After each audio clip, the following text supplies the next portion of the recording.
إن الحمد لله نحمده ونستعينه ونستغفره ونعوذ بالله من شرور أنفسنا ومن سيئات أعمالنا. من يهده الله فلا مضل له ومن يضلل فلا هادي له، وأشهد أن لا إله إلا الله وحده لا شريك له، وأشهد أن محمدا عبده ورسوله.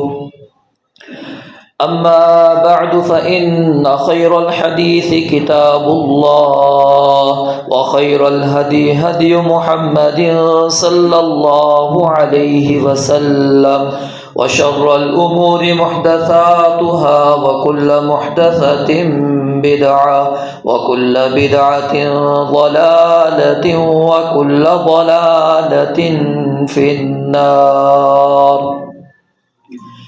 يا أيها الذين آمنوا اتقوا الله حق تقاته ولا تموتن إلا وأنتم مسلمون. يا أيها الناس اتقوا ربكم الذي خلقكم من نفس واحدة وخلق منها زوجها وبث منهما رجالا كثيرا ونساء، واتقوا الله الذي تساءلون به والأرحام، إن الله كان عليكم رقيبا.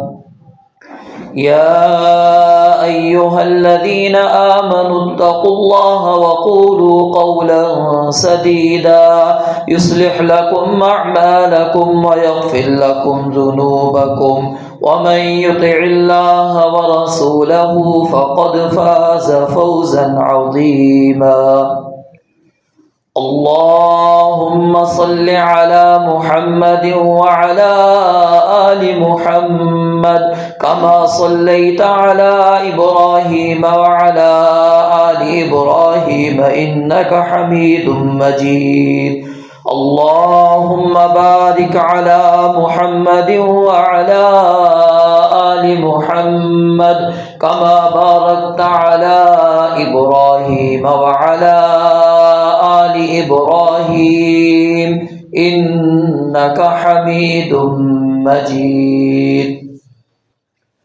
قال الله تبارك وتعالى في القرآن المجيد: فأعوذ بالله السميع العليم من الشيطان الرجيم من همزه ونفخه ونفثه.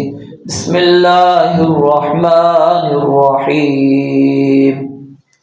يا أيها الذين آمنوا ادخلوا في السلم كافة ولا تتبعوا خطوات الشيطان إنه لكم عدو مبين. رب اشرح لي صدري ويسر لي أمري واحلل عقدة من لساني يفقهوا قولي. رب زدني علما، رب زدني علما، رب زدني علما. سبحانك لا علم لنا إلا ما علمتنا إنك أنت العليم الحكيم.